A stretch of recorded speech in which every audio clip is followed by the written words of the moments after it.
Cachorro magrinho corre mais rápido. Bom dia, boa tarde, boa noite, senhoras e senhores. Quem vos fala sou eu, Vitor Jorge, comediante, roteirista, comunicador, 3 implantes de cabelo. Seja bem-vindo a mais uma resenha com o Jorjão. Eu tô um pouco nervoso que a gente ainda não conseguiu ajustar o estúdio, mas tudo bem, porque acoplado ao fato de que eu não consegui fazer os investimentos que eu quero ainda, gasta dinheiro, né? Para ampliar o estúdio, em contrapartida, tem uma notícia boa para você. Hoje, terça-feira, aliás, estamos gravando 10h32, quase ao vivo. E para você que está assistindo, almoçando e jantando, eu não atualizei o estúdio, mas eu tenho uma boa notícia. Hoje é terça-feira e tem vídeo resenha com o Jorjão. Mas quarta-feira tem vídeo também. E quinta também. O quê? Caraca, a gente vai almoçar bem assim essa semana, Jorjão? O quê? Fica até o final do vídeo. Fique até o final do vídeo. Fique até o final do vídeo. Vai ser bom. Eu já conto pra vocês a boa notícia. Mas já adiantando, teremos vídeo amanhã, 11h30, e quinta, 11h30. Você vai descobrir sobre o quê? No final do vídeo. O cachorro magrinho, ele corre mais rápido, não é porque ele é magrinho, não. Que ele é leve. É porque ele tá com fome pra caralho. Eu tava assistindo o jogo do Brasil e Panamá, até porque eu tô virando um especialista da seleção brasileira, visto os 10 vídeos que vai sair no SBT na TV aberta. E no Instagram. Preciso saber do que eu tô falando, né? Igual no aulas e cursos. É legal que eu aprendo e estudo. E analisando o jogo do Brasil e Panamá e falando com amigos meus que entendem mais do que eu de futebol,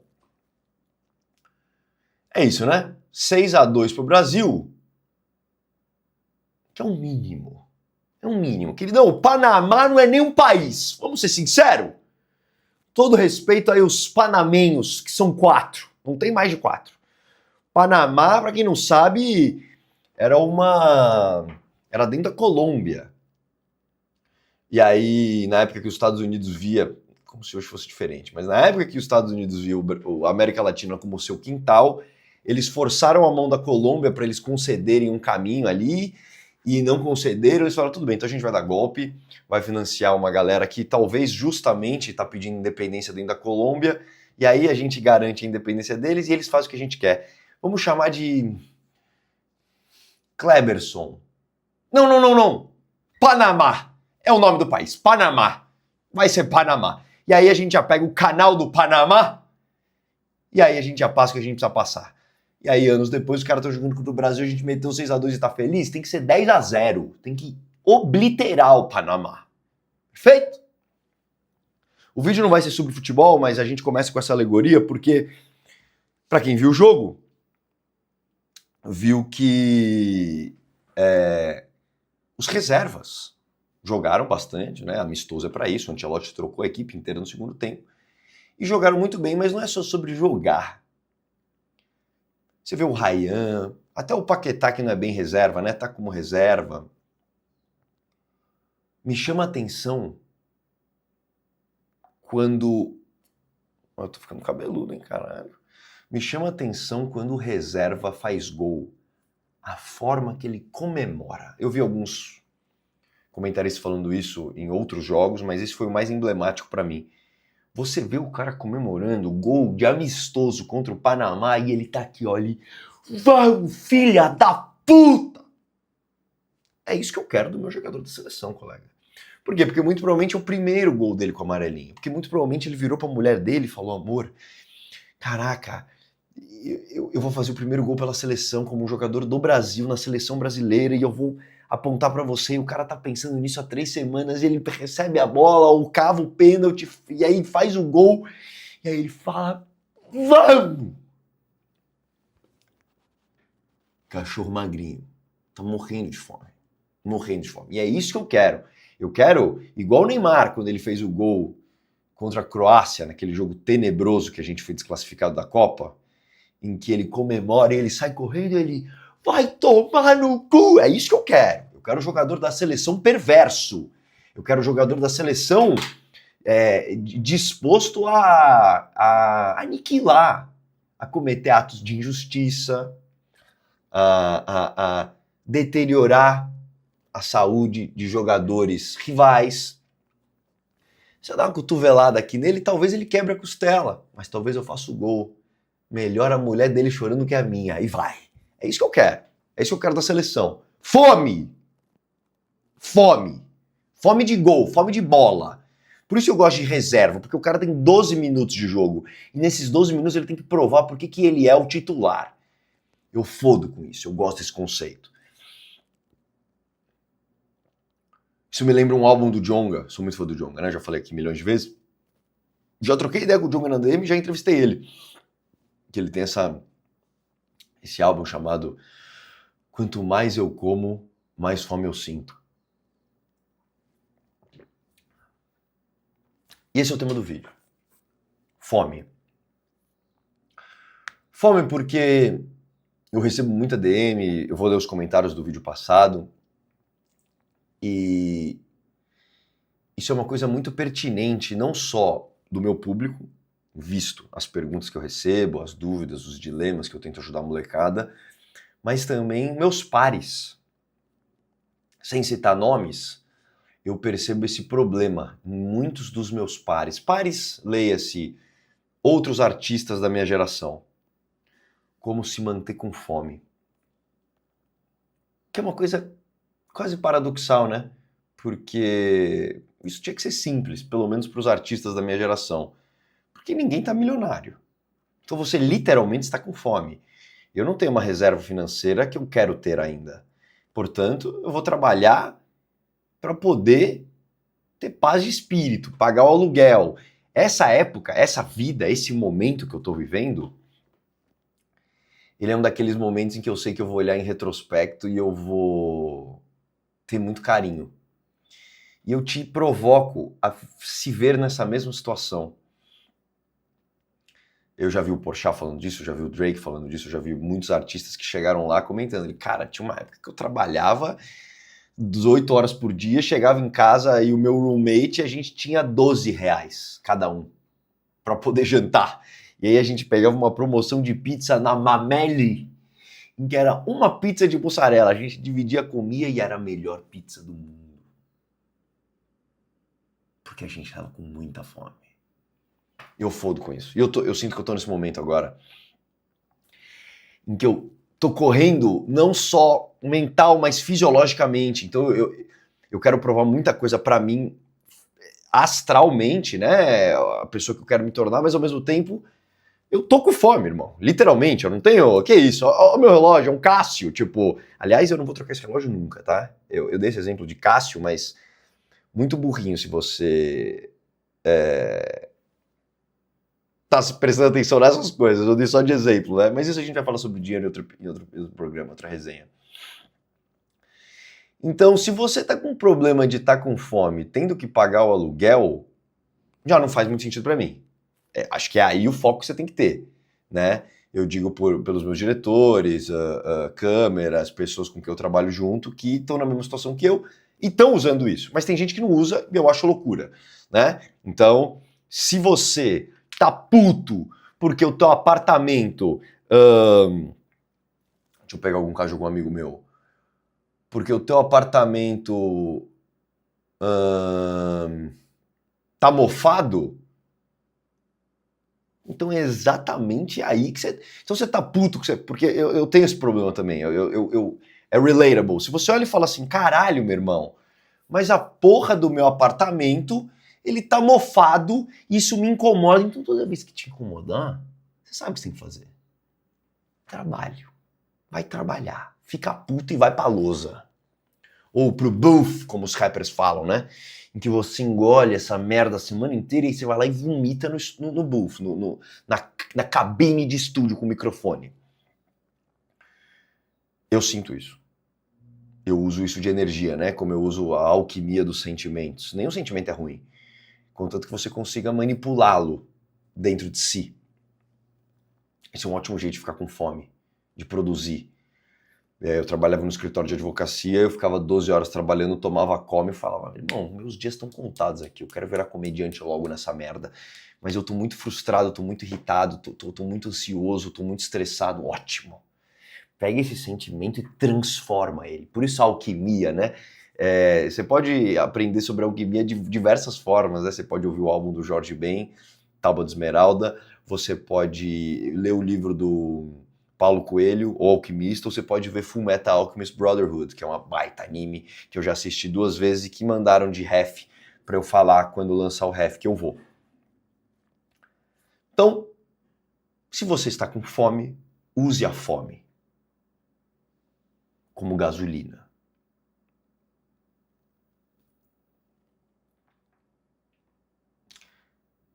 Mas e se você não tem mais fome? E se você está multimilionário? E se você está de barriga cheia? E se a maioria das coisas que você alcançou, que você almejou, você já alcançou?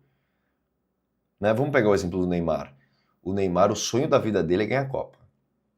Mas no meio do caminho ele ganhou a Champions, ganhou Olimpíadas, foi o maior artilheiro da seleção brasileira. Isso, visivelmente, começou a frear ele.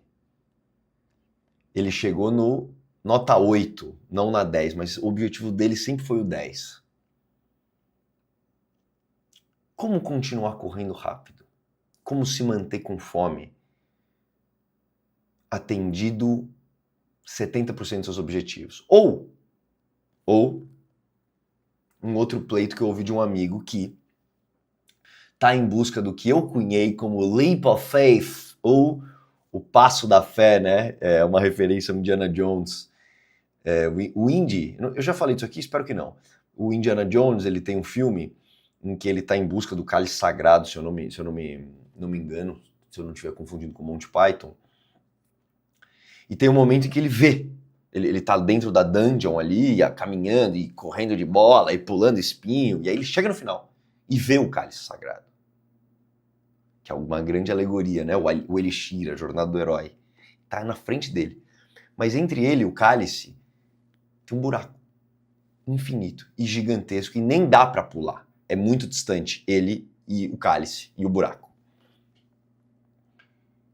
E ele lê uma placa, né? Porque o Indiana Jones é cheio de enigmas. Para quem não sabe, o Indiana Jones é um historiador que virou aventureiro, se você não conhece.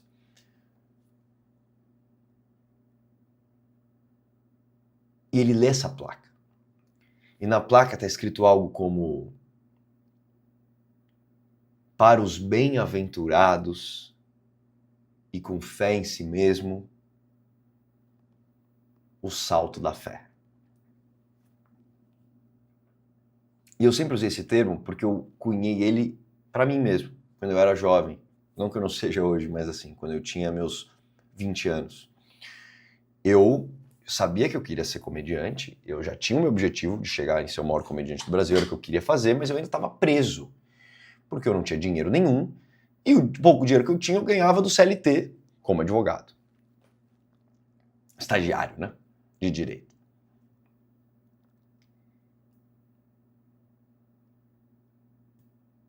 E o pulo da fé é sobre isso, né? Você tá aqui, ó, no barco do direito. E você tem que ir pro outro barco, que é o barco da comédia. Mas perceba que para você trocar de barco, vai ter uma hora que é o friozinho na barriga em que você vai ter que fazer assim, ó. Você tá com o pé aqui, você fala, você vai para cá, mas para você fechar aqui, você tem que tirar esse aqui. E aí você faz, ui! E é aí que as pessoas ficam com medo. É aí que vem o medinho. Porque você fala, ai, mas e se eu cair na água? Ai, não, eu vou ficar aqui. Salto da fé. Pra quem não sabe, no filme, o pulo do gato é que tem uma ponte invisível. É um enigma de ótica, em que se você olha por baixo, você não vê a ponte. Você tem que acreditar. Você tem que ter fé. E muita gente não sabe, né? Mas as gírias, os apelidos, eu fodo com isso, você fede a urina, o Leap of Faith, isso são todas as gírias que eu crio com os meus amigos, com o meu grupo de amigos, né? Esses aqui, ó. Esses são os Beatles, no caso. Esses aqui, ó. E é por isso que funciona aqui, né? Eu não crio pra vocês, eu crio com os meus amigos e por isso que funciona com vocês. Por isso que eu não sou artificial, né? E aí a galera começa a repetir, eu acho isso incrível. Outros artistas, e aí é oriundo dos meus brothers, acho isso incrível. Tem que ter fé. E eu tenho um amigo meu que tá passando por isso. Ele trabalha num banco Ele é competente, ele está crescendo lá, e ele não quer mais trabalhar nesse banco. Ele tem um outro objetivo, que envolve um outro trabalho, com teor artístico, em que ele já está tendo sucesso, mas não o suficiente porque ele não consegue aplacar as horas para explodir, porque ele trabalha num banco. E aí ele me chamou, ele falou, Jorge, eu tô sentindo o passo da fé, o pulo da fé, o salto da fé.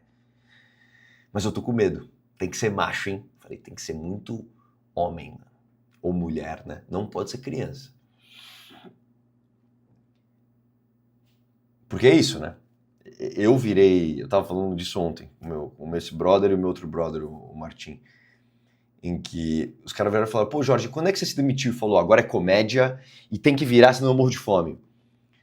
Você tava com o quê? Você já tinha 100 mil seguidores?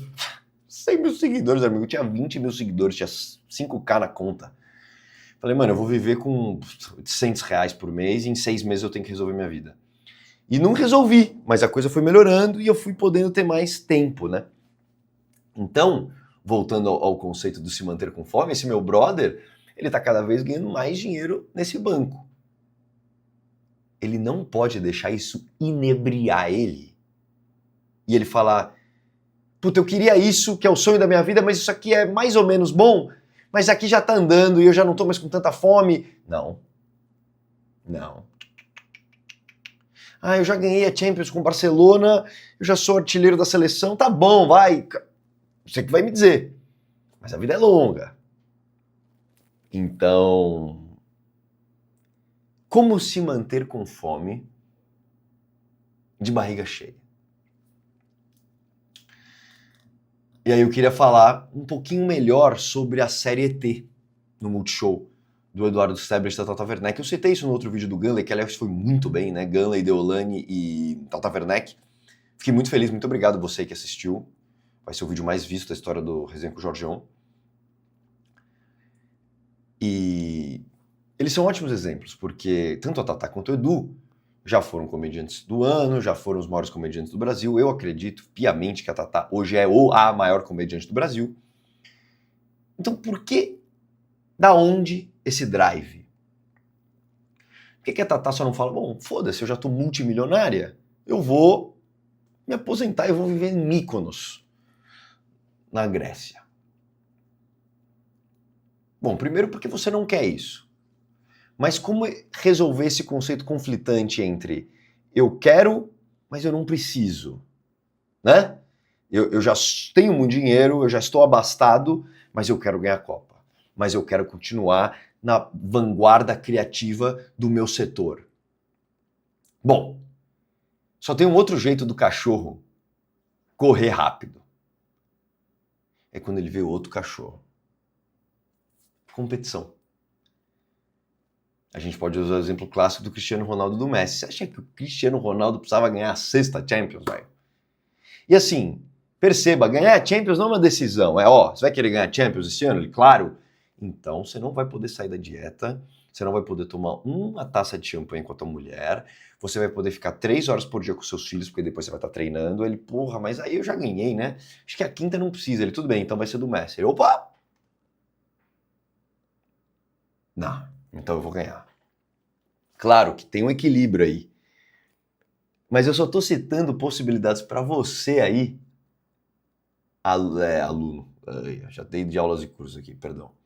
Para você, telespec, menino e menina, que vem na minha DM falar sobre Jorgeão, quero conquistar grandes coisas, mas às vezes eu não consigo sair da cama, ou eu tenho receio de fazer o salto da fé. Use esses símbolos. Fome, competição, para funcionar como drive para você. Não é fácil, tá? Eu me coloco aqui como esse cara motivado, que eu sou mesmo, mas é quase uma hipnose diária que eu faço. Claro que no meu caso eu ainda sigo com fome, né? Eu não resolvi a minha vida.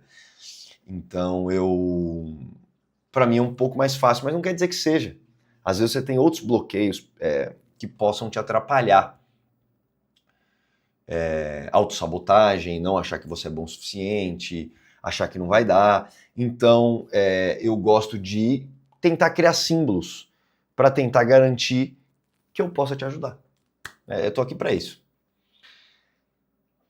E eu gostei muito desse ET, principalmente porque a Tatá e o Edu provando para esses comediantes que reclamam sobre mas agora nada pode, agora para ser engraçado é só o correto. Olha a Tata Werneck aí, velho, fazendo um humor subversivo na TV aberta e arrebentando. É quase uma resposta ao Léo Lins, que fala, não, mas eu não posso fazer humor que a galera... Não, mas dá. Dá, é que você não é criativo o suficiente. Ou você não tem talento suficiente. E é mais cômico ainda ela faz essa resposta frente a comediantes que criticam mulheres na comédia e falam que não tem graça, ela tá sambando em todo mundo. Sou muito fã da Tata Werneck. E esse programa, o ET, é uma prova viva. Dá pra ver claramente a inspiração deles também no Chappelle Show, programa do Comedy Central antigo do Dave Chappelle, onde eram compilados de sketches que orbitavam nisso, que era o Dave Chappelle num palco com o público, fazendo stand-upzinhos de 3 minutos e jogando para cada sketch. Bem parecido com o que eles fazem no ET, onde eles estão de branco, num fundo branco, não tem plateia, e eles não estão necessariamente jogando para sketches, mas aí são eles de fato conversando e brincando, improvisando, o que é muito legal. Muito legal. Antes de eu dar boa notícia, eu quero falar de uma outra coisa. Explicar nesses novos, o vídeo de amanhã e depois de amanhã. Falando em cachorro magro, correr mais rápido, tá tendo uma renaissance, um renascimento dos filmes de terror, cara. Por meio de YouTubers. Eu, pra quem não sabe, sou fã maluco de filmes de terror e de comédia. Aliás, comediantes e pessoas que trabalham com terror, tá aqui, ó. É comédia, rap e terror. Comédia e terror são gêneros muito análogos. Né? Já diria o Jordan Peele, que é um grande comediante e grande cineasta de terror, que a diferença entre a cena de comédia e de terror é uma só: a trilha. Assim como, tanto na comédia como no terror, você tem que estar 2, 3 passos à frente do público. Quase um jogo de xadrez. Eu tava falando disso com o Thiago Ventura semana passada, que joga muito xadrez. Para eu te fazer rir, eu tenho que estar 2 passos à frente, falar algo que você não imagina, criar o curto-circuito no seu cérebro e te fazer rir. Né? Que é aquela premissa. A mulher da minha vida tem que ter 3 coisas: ser inteligente, parceira e saber fazer boquete e parafuso. Olha, eu não achei que ele ia falar isso. Ele criou uma premissa em que ele estava indo de um lado e... Assim, essa é a ideia. Mas eu já sabia que você não achava. Eu construí o texto assim. Terror é a mesma coisa. O susto, ele vem de te pegar no prumo. E as pessoas estão começando a perceber que mais prudente do que virar pro cara que fez o Annabelle 7 e falar agora vamos fazer o 8 e ganhar dinheiro. Será que não... E com budgets gigantescos que tem que duplicar ou triplicar, será que não faz mais sentido você falar com alguém que quer materializar um sonho? Tem um canal no YouTube chamado Not a Good Idea. São 2 moleques que são diretores e atores de comédia e de terror. Eles oscilam as sketches. E muito provavelmente aconteceu uma negociação em que Hollywood e o lugar onde tem dinheiro, executivos, etc., viraram para esses caras que estão fazendo um sucesso gigantesco com short horror movies e short sketches. Sketches já é short, né? Curtas de comédia e curtas de terror, em que eles devem ter virado e falado, cara, pelo amor de Deus, eu preciso muito materializar essa ideia porque eu tenho muito amor por ela, eu sou um apaixonado, eu sou um artista, eu quero fazer isso acontecer. Mano, eu preciso de $1 milhão e eu faço o filme inteiro. Ele, não, $500 mil. Ele, tá bom. $500 mil é nada. E esses 2 fizeram um filme chamado Obsession. Em português, Obsessão. Que eu assisti na semana passada. Assim como eu assisto todos os filmes de terror, né?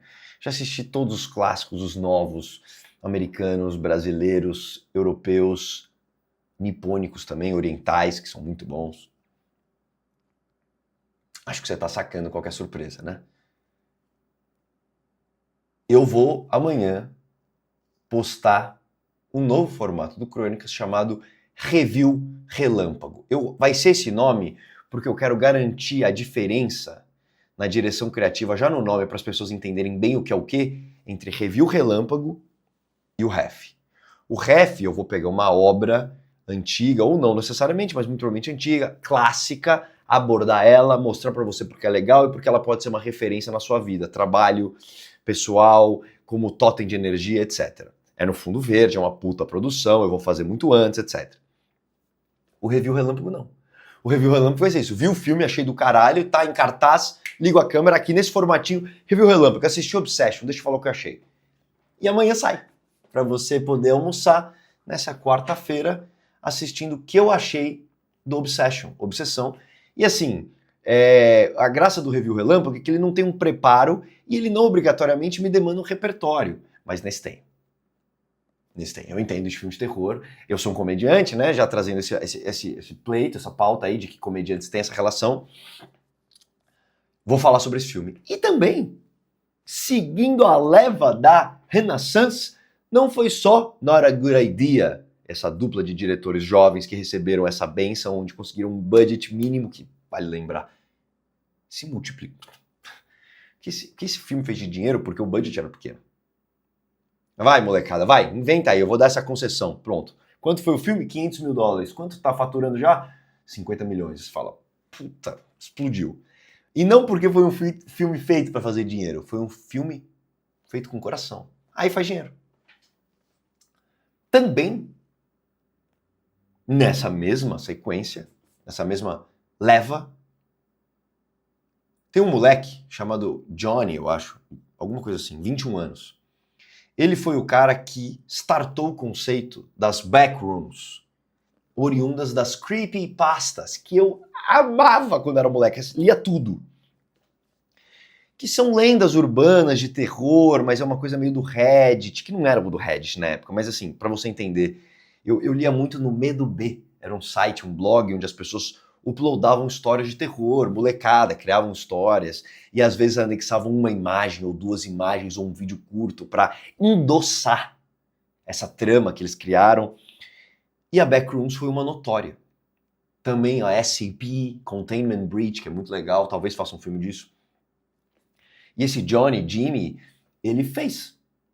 Ele criou esse conceito da Backrooms, em que era um texto, 11 horas, era um texto e uma foto. Talvez não tenha sido ele que fez a história, mas foi ele que fez o primeiro vídeo, pelo menos, eu não tenho certeza. Quando eu fizer a análise do Backrooms, eu vou, bom, já contei spoiler, falar com mais calma e com mais repertório, mas... E ele criou um vídeo dessa trama, que são backrooms, que é tipo um glitch na realidade, em que você atravessa a parede, igual jogo de videogame, ou você cai. E são salas e salas e salas comerciais amarelas, com luz branca, que atacam o medo de algumas pessoas, esses lugares fechados, mais amplos. E eu também assisti. Esse eu assisti sábado. E quinta-feira vai ter uma análise. Então eu vou fazer Obsession e Backrooms. Conversei com o Ribeiro para eu saber a melhor forma de abordar isso no YouTube, queria entender de vocês também. Eu tô pensando em fazer a minha análise fria, sem spoiler, e ter uma área de spoiler no vídeo, onde eu vou avisar e vai ter o marker, para quem já assistiu, eu explicar um pouco do que eu entendi do final, tanto do Obsession quanto do Backrooms, e depois fecha a área de spoiler, igual o Jovem Nerd fazia, e concluo. Mas essa é a boa notícia. O ref vai sair, né, até o final da Copa, o que não quer dizer que não saia antes, mas eu quero ter bem organizado, eu quero ter 4 prontos para soltar o primeiro, para ter uma gaveta, e eu sei que vão ser vídeos evergreen, né, que a gente comenta que são vídeos que sempre serão assistidos, né, porque você vai lá jogar Goodfellas, Martin Scorsese, vai ter meu vídeo hoje, mas daqui 10 anos, porque ele vai ser muito bem feito e tal. O Review Relâmpago não necessariamente, ele é mais a gente trocando ideia nesse formato, mas vai ter uma direção criativa clara. E aí eu já quero lançar o Obsession. Gosta da ideia? Eu postei no story do Crônicas, no Instagram, a galera pirou. Acho que vai ser bem legal. Vai ser no modo neolítico, claro, mas é algo que está me interessando bastante, principalmente por essa leva de filmes de terror. Tem outro que eu vou ver com os moleques, eu sempre vou com os meus amigos. A gente torra um, vai, pô, uma delícia. Eu que trabalho muito, poder parar um pouquinho e ver filmes de terror, que é uma coisa que eu gosto muito. É muito legal. Tanto que eu falo, né, que eu vou abordar o Hereditário, mas aí vai ser uma análise complexa. 40 minutos, fundo verde, mostrando cenas e tal. Aqui não, aqui sou eu falando o que eu achei do Obsession, explicando um pouco do final e o Backrooms também. Então é isso, senhoras e senhores. Amanhã, quarta-feira, 11h30. Quinta-feira, 11h30. Você vai estar almoçando com seu amigo, Victor Jorge, falando sobre filmes de terror. E aí eu quero muito ver como é que vai ser a recepção. Acho que vai ter um público que não é meu, né? Não vai ser a gente só. Vão ter pessoas que vão acabar entrando porque é um tema que é pertinente. Antes de eu fechar e agradecer vocês, eu queria ler 3 comentários que eu separei dessa vez. Eu gosto muito quando vocês comentam, eu leio tudo, né? Então eu queria dar uma moralzinha aqui para vocês. 3 comentários rapidamente.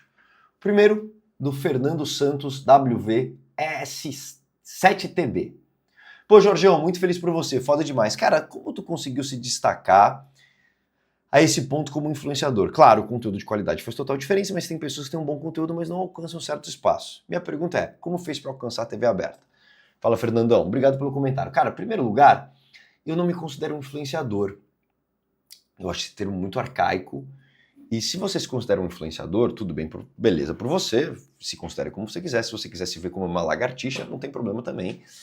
Mas se você se considera influenciador, leia como agência de marketing, canal de distribuição. É isso que você é. Porque é só influencer, mano. E aí? Se você se vê como uma agência de marketing, um canal de distribuição, você consegue lapidar seus processos e melhorar. Ah, como é que eu sou influencer melhor, mano? Acho que eu vou treinar o bíceps, mano. Acho que eu vou ficar mais fortinho, mais rasgado, que dá mais like. Você não vai longe. Você não vai longe.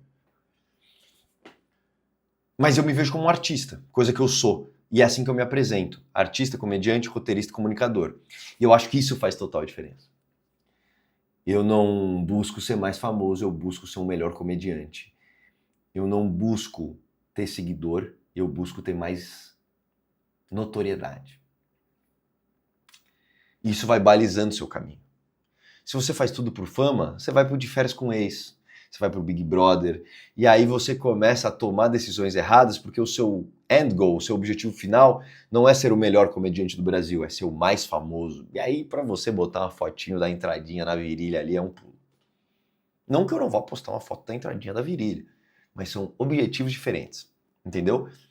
Minha pergunta é, como fez para alcançar a TV aberta? Cara, no caso do SBT, eu fui ventilado mesmo. Os caras gostavam muito de mim, queriam ter um setor de comédia dentro da transmissão da Copa do SBT e foram direto e reto em mim. Que é uma coisa que me deixa extremamente honrado e grato. Tanto que eles falaram, cara, a gente nem tá fazendo teste com outras pessoas não, é você o cara. Fiquei honrado. Talvez pela minha habilidade em escrita. Que possa ter sido o diferencial. Eu bato nessa tecla, né? Você tem que ser muito bom em saber no que você é bom. Tem muita coisa que eu sou ruim, mano, mas eu sei no que eu sou ruim. Tem muita coisa que eu sou bom, eu sei no que eu sou bom, e isso te diferencia, porque você começa a lapidar habilidades que você já é bom. E aí o teto não é mais o limite. Lourenço Ferreira 341. Jorgeão, você tá bom? Bom. Tá bonitão com esse bigodão? Bom. Obrigado. Fala comigo, quais sensos eu preciso ter pra saber que uma música é boa pra cacete foi feita com a alma? Já que você é um grande apreciador de música desde o início, como Queens, Beatles e companhia até os dias de hoje. Fala, Lorenzo. Cara, primeiro, não tem senso. Não existe esse conceito de música boa ou ruim. Quem sou eu pra cagar essa regra? O segredo é a música tocar a sua alma. Então vou dar um exemplo. Eu tô usando o álbum do Drake, Iceman, para trabalhar nessa semana e nas últimas semanas que eu trabalhei de segunda a segunda, porque aquece a minha alma, tem barras e símbolos e conquistas que eu trago para mim. Isso me faz levantar da cama, isso me faz continuar trabalhando quando eu tô cansado, etc. Se te arrepiou, tá certo. Entendeu? Imagina se eu tivesse vergonhinha de falar que eu gosto do Drake, porque eu sou muito fã do Kendrick Lamar, sou muito fã dos Beatles, eu podia só falar deles. Olha como eu sou descolado. Descolado é você ser honesto com você mesmo e falar, nossa, essa música me arrepiou, cara, que coisa linda. E é isso que importa. Te arrepiou, Lorenzo? Tá valendo. O problema, acho que o único tipo de música ruim é porque tem artistas que fazem música sem botar a própria alma, né? Com 10 roteiristas. É o efeito Sabrina Carpenter, né? Que ela é inteira criada. Daí que vem o Industry Plant, né? A Sabrina Carpenter, eu aposto que ela não tem nenhuma decisão na carreira dela, ela não faz o que ela quer, ela faz o que querem. Ela faz o que os executivos mandam. Então é a diferença entre a Sabrina Carpenter e o Led Zeppelin. O Led Zeppelin são caras que estão colocando a alma. Aí se é bom ou ruim, quem vai dizer é o público, quem vai dizer é cada pessoa. Entendeu? Então, se te toca a alma, já vale. Não tem o senso. Não sou eu que vou dizer, é você, Lorenzão. E eu quero trazer mais coisas que possam...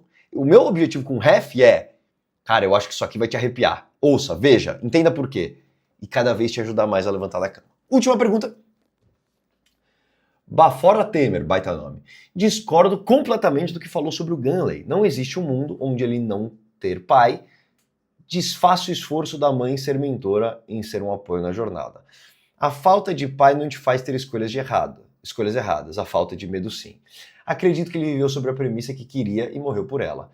Não tinha a ver com vontade de ter um corpo bonito e afundar por isso. Era sobre propósito, era sobre sonho. Encurralado pela falta de responsabilidade própria e a sensação de imortalidade de uma pessoa imatura. Quantos filhos de família tradicional não morreram da mesma forma? Restante, ótimo vídeo. Não sou um hater, mas tenho opinião própria. Essa vai ganhar aplauso. Incrível, Bafora Temer.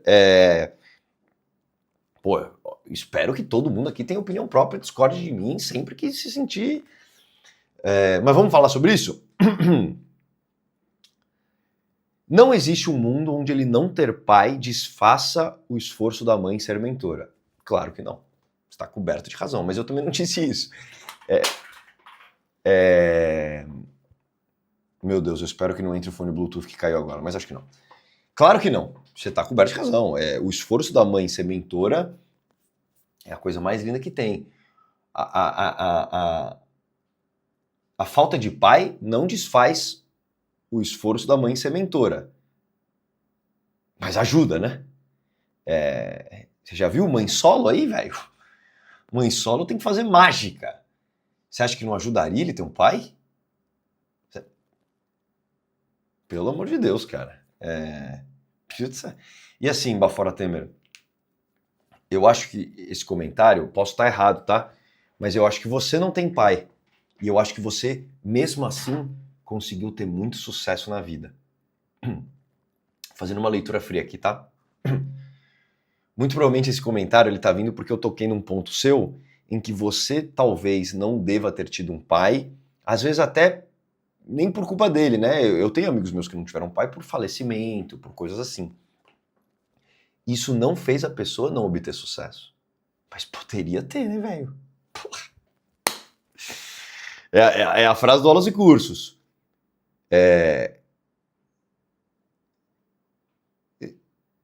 Eu não tenho pai, mas eu tive sucesso. Puta, coisa linda, irmão. Você é um campeão, você é um vitorioso. Agora, muita gente que virou merda provavelmente não tem pai.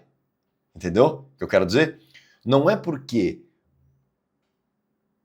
você não teve pai que você é um merda, mas muito provavelmente se você é um merda, você não teve pai. Entendeu o que eu quero dizer? Aí você continua. A falta de um pai não te faz ter escolhas erradas. A falta de medo, sim. E você acha que o pai serve pra quê, velho? Você não tá com medo de nada? E você vai muito bem aqui. Você fala aqui, ó. A sensação de imortalidade de uma pessoa imatura. Sabe quem se sentia assim? Imortal? Eu, quando eu tinha 18 anos. Sabe o que me ajudou a não explodir? O meu pai, que virava pra mim e falava, filhão, eu sei como você tá se sentindo, você tem 19 anos, você acha que você é imortal, você não é. Sabia que as pessoas são captadas pro exército com 18 anos por causa disso, né? Eles capitalizam nesse senso de imortalidade, em que você tem 18, você acha que você é imbatível. Você tá me apontando um monte de coisa que não é a falta de pai, é a falta de medo. Não é a falta de pai, é a sensação de imortalidade de uma pessoa imatura. Pai ajuda nessas horas, né, velho? O que não quer dizer que você precisa de um pai pra ter sucesso, mas ajuda, cara. Tá louco, tá louco. Ou seja, alguém que tem um pai e uma mãe. Eu sou um cara extremamente privilegiado e percebo que eu não tô falando de dinheiro, hein? Tô falando de ter um pai pra impor limite. Tô falando de uma mãe que tenha que ter tempo pra beijar o filho. Mas se você tem que trabalhar e beijar teu filho porque você é mãe solo, fudeu. Fudeu. Essa mãe fez wonder, 1000 maravilhas essa mãe. Mas não tem como não traçar uma relação, né?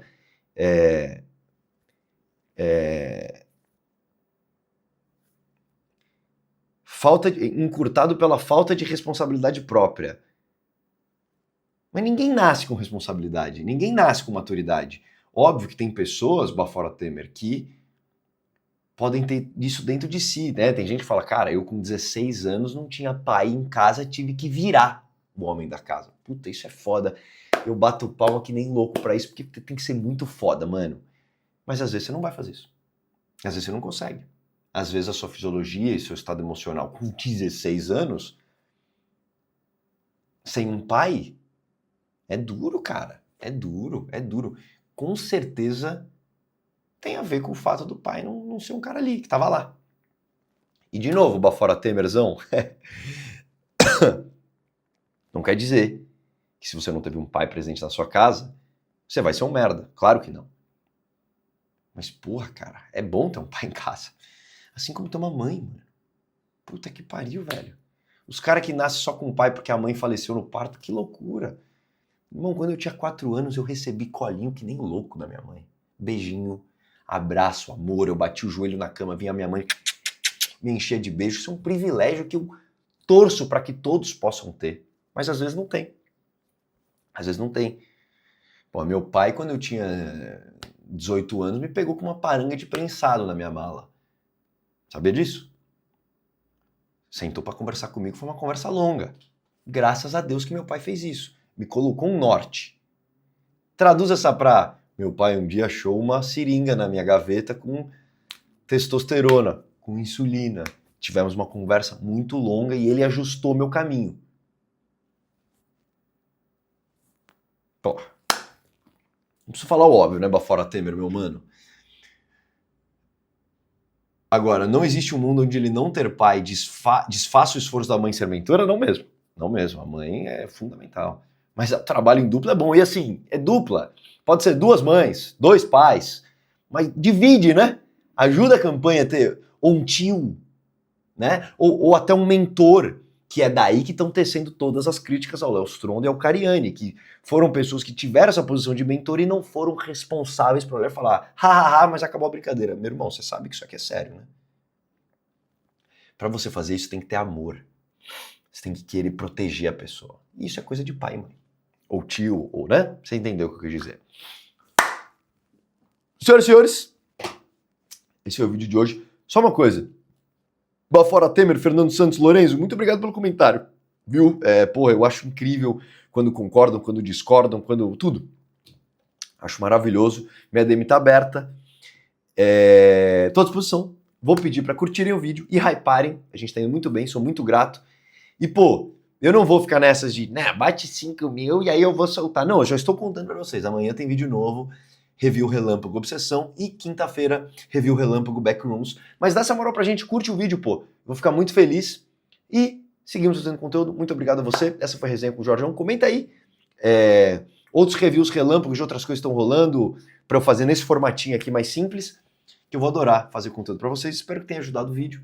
Espero que tenha tocado você em algum momento, que você possa ter achado uma saída para usar de energia, né? Para totens, para poder correr atrás. Precisou, tô à disposição na DM. Tamo junto, amo vocês. Obrigado.